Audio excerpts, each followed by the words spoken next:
নীলা খুব আস্তে জিজ্ঞেস করেছিল, তাহলে মা আমাদের শুধু ছেড়ে পালিয়ে যায়নি? ঘরের ভেতর তখন এমন নীরবতা নেমে এসেছিল যেন দেয়ালগুলো কথা শুনছিল। আব্বু কিছুক্ষণ চুপ করে রইল, তারপর ধীরে ধীরে মাথা তুললো। তার চোখ দুটো লাল হয়েছিল। সে ক্লান্ত গলায় বলল, না, তোমাদের মা পালিয়ে যায়নি। সে ভেবেছিল দূরে থাকলে তোমাদের বাঁচিয়ে রাখতে পারবে। আমার বুকের ভেতরটা মোচড় দিয়ে উঠলো। আব্বু আবার বললেন, ওর সবচেয়ে বড় ভয় ছিল যদি আবার আমাদের কাছে ফিরে আসে তাহলে সেই মানুষগুলো আবার আমাদের খুঁজে পাবে। ঘরের বাতাসটা ভারী হয়ে যাচ্ছিল, ফ্যানটা ঘুরছিল ধীরে ধীরে। জানালার বাইরে পুরনো ঢাকার রাত নেমে এসেছে। দূরে কোথাও একটা কুকুর ডাকছিল। পাশের বাড়ির টিভি শব্দে ভেসে আসছিল অস্পষ্ট ভাবে। আব্বু অনেকক্ষণ চুপ থাকার পর আবার বলল, তোমাদের মা বারবার বাসা বদলাতো, এক জায়গায় বেশি দিন থাকতো না। কোথাও একটু সন্দেহ হলে কাজ ছেড়ে চলে যেত।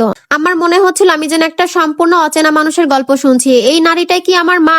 যে নারীকে আমি বছরের পর বছর নিষ্ঠুর, স্বার্থপর আর বিশ্বাসঘাতক ভেবেছি, সে কি সত্যি একা একা পালিয়ে বেরিয়েছে আমাদের জন্য? আমার আঙুলগুলো ঠান্ডা হয়ে যাচ্ছিল। আব্বু পাশে রাখা পুরোনো কাঠের ড্রয়ারটা খুললো, ভেতর থেকে একটা ছোট্ট খাম বের করলো। খামটা আমার দিকে বাড়িয়ে দিয়ে বলল, এটাই ছিল শেষ চিঠি। আমার হাত কাঁপছিল। আমি খুব ধীরে ধীরে খামটা খুললাম। ভেতরে কাগজে মায়ের হাতের লেখা, একদম চেনা। শৈশবে আমার স্কুল ব্যাগে নাম লিখে দেওয়ার সময় যেমন অক্ষর লিখতো ঠিক তেমন। আমি পড়তে শুরু করলাম, হায়দার, যদি কোনোদিন রোদেলা বড় হয়ে আমাকে ঘৃণা করে তাহলে তাকে বলো না যে আমি দূর থেকে ওদের দেখতাম। ও আমাকে ঘৃণা করুক, তবুও যদি নিরাপদে থাকে সেটাই যথেষ্ট। আমি আর পড়তে পারলাম না। অক্ষরগুলো ঝাপসা হয়ে গেল। চোখের পানি কখন গাল বেয়ে নেমে এসেছে আমি বুঝতেই পারিনি। এতগুলো বছর আমি ভেবেছি মা আমাদের ভুলে গেছে, আমাদের ছেড়ে নতুন জীবন শুরু করেছে, অথচ সে দূরে কোথাও লুকিয়ে থেকে আমাদের খবর নিয়েছে শুধু যেন আমরা বেঁচে থাকি। আমি ধীরে ধীরে মাথা তুললাম। আব্বু তখন মেঝের দিকে তাকিয়ে বসেছিল। মনে হচ্ছিল এত বছরে চেপে রাখা ক্লান্তি হঠাৎ তার শরীর থেকে বেরিয়ে এসেছে। আমি কাপা গলায় জিজ্ঞেস করলাম, মা সত্যিই আসতো? আব্বু ধীরে ধীরে মাথা নাড়লো, মাঝে মাঝে। তার গলা ভারী হয়ে আসছিল। মাগরিবের পর রাস্তার মাথায় দাঁড়িয়ে থাকতো, নীলাকে স্কুল থেকে ফিরতে দেখতো,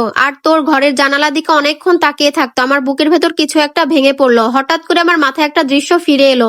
অনেক বছর আগে আমি কলেজে পড়ি তখন। রাস্তার মোড়ের পুরনো মুদি দোকানের সামনে একটা মহিলা দাঁড়িয়েছিল, মাথায় ওড়না টান। আমি পাশ দিয়ে যেতেই সে মুখ নিচু করে অন্যদিকে চলে গিয়েছিল। আমি তখন বিরক্ত হয়ে ভেবেছিলাম অচেনা কেউ হবে। আজ হঠাৎ মনে হলো সে কি মা ছিল।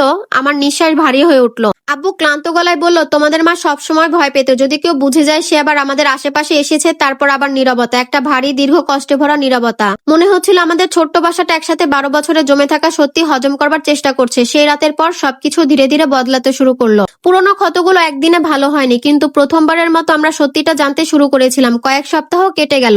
এক সন্ধ্যায় আমরা সবাই ড্রয়িং রুমে বসেছিলাম। টিভিতে খবর চলছিল আস্তে শব্দ। হঠাৎ পর্দার নিচে লাল দাগে ব্রেকিং নিউজে ভেসে উঠলো, এক ব্যবসায়ীর বিরুদ্ধে বড় ধরনের অর্থ পাচার, জাল কাগজপত্র আর দেনা দোহার দিয়ে মানুষকে ব্ল্যাকমেল করার অভিযোগ প্রমাণিত হয়েছে। তারপর পর্দায় যে মুখটা ভেসে উঠলো সেটা দেখে আমার পুরো শরীর জমে গেল।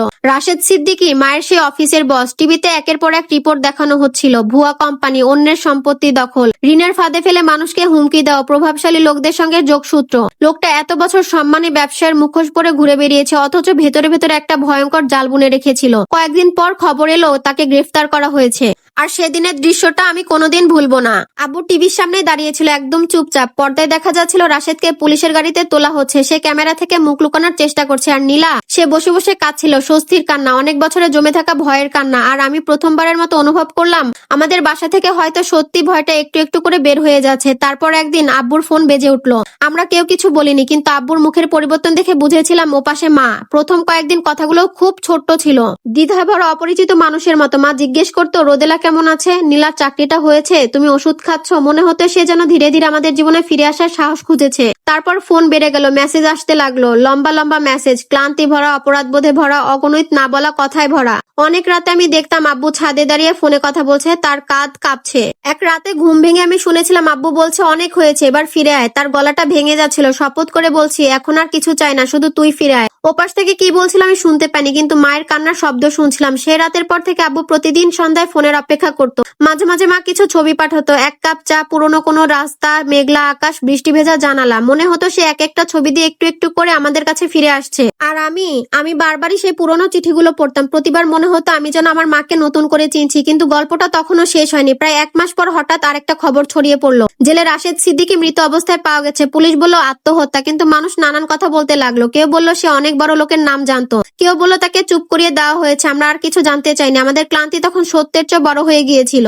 অবশেষে সব শেষ। তার কয়েকদিন পর মা ফিরে এলো, এবার আর লুকিয়ে নয়, ভয় নিয়ে নয়, একদম দিনের আলোয়। সেদিন আমি জানালার পাশে দাঁড়িয়েছিলাম, হঠাৎ দেখি রাস্তার মাথায় একটা সিএনজি থামলো। মা নামলো ধীরে ধীরে, তার হাতে ছোট্ট একটা ব্যাগ, চুলে সাদা রং মিশে গেছে অনেক, মুখে ক্লান্তির দাগ। কিন্তু সে যখন মাথা তুলে আমাদের বাড়িটার দিকে তাকালো, আমি আমার সেই পুরনো মাকেই দেখতে পেলাম। নীলা দরজার দিকে দৌড়ে গেল সবার আগে। আব্বু স্থির হয়ে দাঁড়িয়েছিল, যেন বিশ্বাসই করতে পারছে না এই মুহূর্তটার জন্য। আর আমি শুধু তাকিয়েই ছিলাম। মা ধীরে ধীরে আমার সামনে এসে দাঁড়ালো, তার চোখ ভিজে ছিল। সে কাপা গলায় বলল, এখানে কি আমার জন্য একটু জায়গা আছে? আমার চোখে পানি থামলো না আর। আমি সামনে এগিয়ে গিয়ে তাকে জড়িয়ে ধরলাম, সেই মানুষটাকে যাকে আমি অর্ধেক জীবন ঘৃণা করেছি। তারপর বুঝেছি সে দূরে সরে গিয়েছিল ভালোবাসা থেকে। সেদিন রাতে অনেক বছর পর আমাদের বাসায় আবার গান বাজছিল। আব্বু রান্নাঘরে চা বানাচ্ছিল গুনগুন করতে করতে। নীলা হাসতে হাসতে কাঁদছিল, আর মা আমাদের মাঝখানে বসে অনেক হাসছিল। কখনো চুপচাপ চোখ মুছছিল, যেন 12 বছরে হারিয়ে যাওয়ার সময় এক রাতে ফিরে পেতে চাইছে। রাতের শেষে আমি আয়নার সামনে দাঁড়িয়ে নিজের দিকে অনেকক্ষণ তাকিয়েছিলাম। তারপর মনে মনে সেই 12 বছরের ছোট্ট মেয়েটাকে বলেছিলাম, সবকিছুর জন্য তুই দোষী ছিলি না। আসসালামু আলাইকুম। আপনাদের এতক্ষণ যে গল্পটি পড়ে শোনাচ্ছিলাম, এটা ছিল একটা সংগৃহীত গল্পের শেষ পর্ব। গল্পটি কেমন হয়েছে অবশ্যই একটা কমেন্ট করে জানাবেন।